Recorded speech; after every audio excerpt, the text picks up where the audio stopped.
Everyone, welcome back to my YouTube channel. My name is Kamini Singh और आज हम solve करने जा रहे हैं क्लास 10th का साइंस का सैंपल पेपर। इससे पहले इसकी 4 पार्ट्स आ चुके हैं। अगर आपने वो नहीं देखे हैं तो आप आई बटन पे क्लिक करके उन वीडियोस को देख सकते हैं या फिर डिस्क्रिप्शन में भी लिंक दिया हुआ है, आप वहां पर भी देख सकते हैं।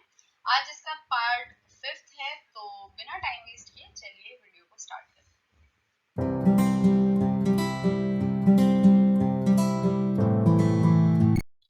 Question number 1.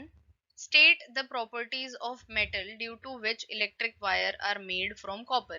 यानी कि धातु के उन गुणों के उल्लेख करना है हमें जिनके कारण तांबे से विद्युत तार बनते हैं। तो देखिए, अगर किसी से तार बनाना है तो हमने ये एक प्रॉपर्टी पढ़ी हुई है। कौन सी प्रॉपर्टी है वो? तन्यता, जिसके कारण किसी भी धातु को हम तार में परिवर्तित कर सकते हैं।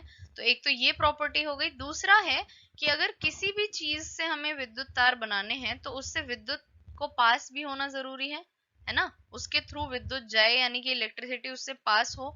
तो क्या जरूरी है हमें? दो प्रॉपर्टीज। फर्स्ट इज डक्टिलिटी यानी कि तन्यता, और दूसरा कंडक्टर ऑफ इलेक्ट्रिसिटी होना चाहिए वो, यानी कि विद्युत का सुचालक।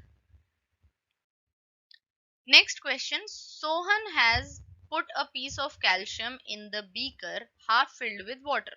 यानी कि सोहन ने क्या किया? एक आधा ग्लास पानी था, ठीक है, उसके अंदर कैल्शियम का एक टुकड़ा डाला। ठीक, ये हो गया कैल्शियम का एक टुकड़ा। He observed that it sank down first, यानी कि पहले तो वो टुकड़ा नीचे जा गया, ठीक, but start floating on the water after some time. थोड़ी देर बाद वो ऊपर आके पानी पर तैरना शुरू हो गया। Give reason. अब सिंपल सी चीज है, कुछ तो रिएक्शन हुई होगी, राइट? तो देख लेते हैं किस किस की रिएक्शन की बात कर रहे हैं। H2O यानी कि पानी और कैल्शियम। यहाँ पर क्या बन सकता है? CaO plus H2। CaO क्या है? कैल्शियम ऑक्साइड, ठीक, और H2 क्या है? एक तरह की गैस है। अब H2 की वजह से क्या होगा कि ये जो कैल्शियम का टुकड़ा था, इसके आसपास इसके बुलबुले बन जाएंगे, ठीक है, और इसमें से ये जो बुलबुले हैं इसकी वजह से ये हल्की हो जाएगी और ये ऊपर जाकर तैरना शुरू हो जाएगी। तो किसकी वजह से ये तैर रही है? जो कैल्शियम है उसका टुकड़ा क्यों तैरने लगा? क्योंकि केमिकल रिएक्शन हुई जिसकी वजह से हाइड्रोजन गैस निकली और उसके बबल्स की वजह से वो ऊपर जाकर तैरने लगा, क्योंकि वो पानी से हल्का हो गया था। Next question, draw a flow chart of a food chain consisting of 4 trophic levels.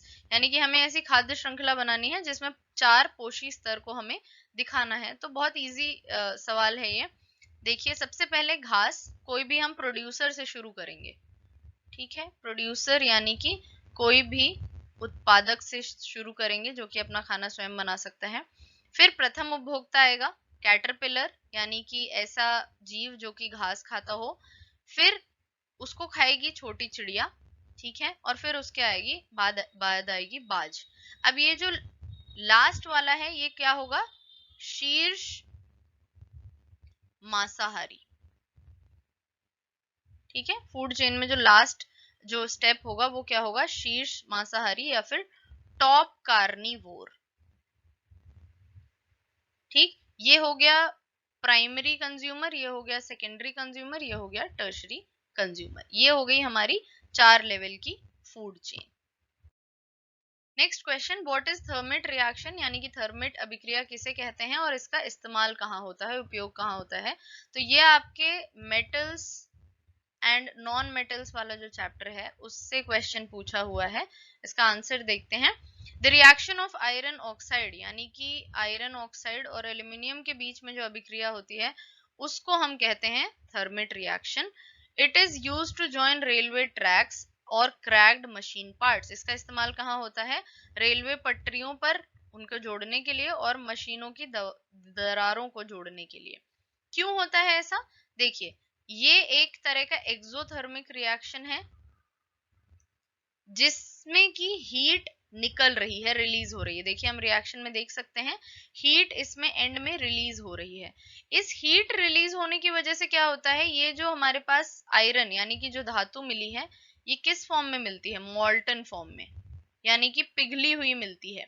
तो ये जो पिघली हुई आयरन है इसका इस्तेमाल हम रेलवे की पटरियों को जोड़ने या फिर मशीन की दरारों को जोड़ने के लिए, क्रैक्ड मशीन पार्ट्स को जोड़ने के लिए करते हैं। ये रिएक्शन है और ये हमारा answer. Next question, how the galvanization method does work to protect the iron object from rusting. लोहे की वस्तु को जंग लगने से बचाने के लिए हम यशद, यहाँ यशद आएगा, यशद लेपन का इस्तेमाल किस प्रकार करते हैं।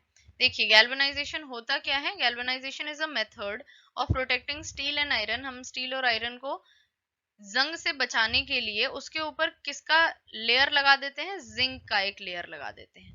ठीक है, हम जस्ते का, जिंक का एक लेयर लगा देते हैं, उसी प्रोसेस को हम क्या कहते हैं, गैल्वेनाइजेशन। अब हम ये करते क्यों हैं, ताकि इसके ऊपर, लोहे के ऊपर एक लेयर रहे और ये ऑक्सीजन और वाटर और एसिड के कांटेक्ट में आने से बच सके, जिनकी वजह से इस पर जंग लग सकता है। तो किसी भी तरीके से, या तो पेंट या ग्रीस या ऑयल, कोई भी आपसे तरीका पूछा जाए, इन सब का रीजन क्या है, ताकि हम ऑक्सीजन, वाटर और एसिड को उससे डायरेक्टली कांटेक्ट में ना आने दें।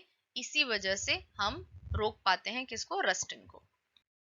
नेक्स्ट क्वेश्चन में आपको ऑप्शन दिया हुआ है, या तो आपको ऊपर वाला क्वेश्चन करना है और या फिर नीचे वाला सवाल करना है। पहले ऊपर वाला क्वेश्चन देख लेते हैं। मानव शरीर में ऊर्जा प्रदान करने के लिए ग्लूकोज के ऑक्सीकरण विखंडन के दो विभिन्न तरीकों को लिखिए, यानी कि write two different ways in which glucose is oxidised to provide energy. अब देखिए हमारी बुक में जो दिए हुए थे वो 3 तरीके दिए हुए थे, लेकिन उनमें से एक यीस्ट वाला था, तो उसको हम छोड़ के बाकी जो 2 तरीके हैं, दोनों ह्यूमन बॉडी में होते हैं, वो हम देख लेते हैं। सबसे पहले ग्लूकोज जो है वो एक 6 कार्बन का मॉलिक्यूल है, जो कि कन्वर्ट होता है 3 कार्बन मॉलिक्यूल पाइरूवेट में। ये कहाँ होता है, साइटोप्लाज्म में। ठीक है, ये टेबल बहुत इंपॉर्टेंट है, इसको जरूर याद रखिएगा, इससे अलग अलग क्वेश्चंस बन सकते हैं। अब 2 तरीके से विखंडन होता है इंसान के शरीर में। ठीक है, पहला जो है तरीका, उसमें जब हमारे शरीर में ऑक्सीजन की कमी होती है, यानी कि लैक ऑफ ऑक्सीजन जब होता है, तब ये तरीके से हमारे में विखंडन होता है। ये होता कहाँ है, मसल्स में। ठीक है, जब हम ज्यादा भाग दौड़ लेते हैं और हमारे शरीर के अंदर ऑक्सीजन की कमी होती है, तो क्या बनता है, लैक्टिक एसिड और एनर्जी। दूसरा तरीका है जब पूरी मात्रा में हमें ऑक्सीजन मिल रहा होता है, ये होता कहाँ है, माइटोकॉन्ड्रिया में। और ये, इससे हमें क्या मिलता है, CO2 यानी कि कार्बन डाइऑक्साइड, पानी और एनर्जी। तो ये हमारा आंसर हो जाएगा फर्स्ट पार्ट का। सेकंड पार्ट जो है, सेकंड पार्ट या फिर ऑप्शन जो दूसरा है, उसका क्वेश्चन देख लेते हैं। Why the breathing rate in aquatic organisms is much faster than the sea? यहाँ पर SEA वाला C आएगा। organisms, जलीय जीवों में जो सांस लेने की दर है वो ज्यादा होती है स्थलीय जीवों की तुलना में। ऐसा क्यों है, तो देखिए हमारे आसपास ऑक्सीजन प्रचुर मात्रा में है, ठीक है, लेकिन जो एक्वेटिक ऑर्गेनिजम्स हैं उन्हें कैसी ऑक्सीजन लेनी पड़ती है, डिसॉल्व्ड ऑक्सीजन, यानी कि पानी में जो घुली हुई ऑक्सीजन है वो लेनी पड़ती है। ठीक, तो जो घुली हुई ऑक्सीजन अगर वो ले रहे हैं तो उन्हें तेजी से सांस लेनी पड़ती है, ताकि उनके शरीर में जो ऑक्सीजन है उसकी मात्रा पूरी हो सके। यही रीजन है कि जो वाटर वाले एनिमल्स हैं, ठीक है, पानी में रहने वाले जो जीव हैं, वो ज्यादा तेजी से सांस लेते हैं और जमीन पे रहने वाले धीरे सांस लेते हैं, उनकी दर धीमी होती है। Next question, which property regarding movement is shown by the root and shoot of the plant in the given diagram? दिए हुआ जो चित्र है उसमें पादप की जड़ और प्ररोह द्वारा गति के संबंध में कौन सा गुण दिखाया जा रहा है। तो देखिए डायग्राम को हम देख के समझ सकते हैं कि यहाँ पर पानी रखा हुआ है। ठीक, अब जड़ जो है वो इसकी तरफ मूव कर रही है, पानी की तरफ, लेकिन जो प्ररोह है या फिर जो स्टेम है, शूट है, वो पार्ट इसकी तरफ मूव ना करते हुए ऊपर की ओर जा रहा है। तो हमें पता है कि एक प्रॉपर्टी होती है प्लांट्स की जो होती है हाइड्रोट्रोपिज्म। ठीक है, या तो वो पानी की तरफ आकर्षित होगा या फिर वो उससे दूर जाएगा। तो जो पानी की तरफ आकर्षित हो रहा है उसे हम कहेंगे पॉजिटिव हाइड्रोट्रोपिज्म, और जो पानी से दूर जा रहा है उसे हम बोलेंगे नेगेटिव जियोट्रोपिज्म, यानी कि ये हो गया सकारात्मक और ये हो गया नकारात्मक। नकारात्मक और सकारात्मक हाइड्रोट्रोपिज्म। ठीक है, तो पॉजिटिव कौन शो कर रहा है, पानी की ओर कौन बढ़ रहा है, रूट, और पानी से दूर कौन जा रहा है, शूट। राइट, तो ये हमारा आंसर हो जाएगा। नेक्स्ट क्वेश्चन जो बी पार्ट है इसका आंसर क्या होगा, देखिए। ड्यूरिंग एन एक्सपेरिमेंट, एक एक्सपेरिमेंट के दौरान a scientist administers gibberellin in the plant, यानी कि जिब्रेलिन नाम का हार्मोन उसने उसमें डाला, तो क्या होगा। ठीक है, हमें रिजल्ट क्या मिलेगा, व्हाट एक्सपेक्टेड चेंज में अकर इन दैट प्लांट, यानी कि पौधे में आपको क्या क्या बदलाव दिखेंगे।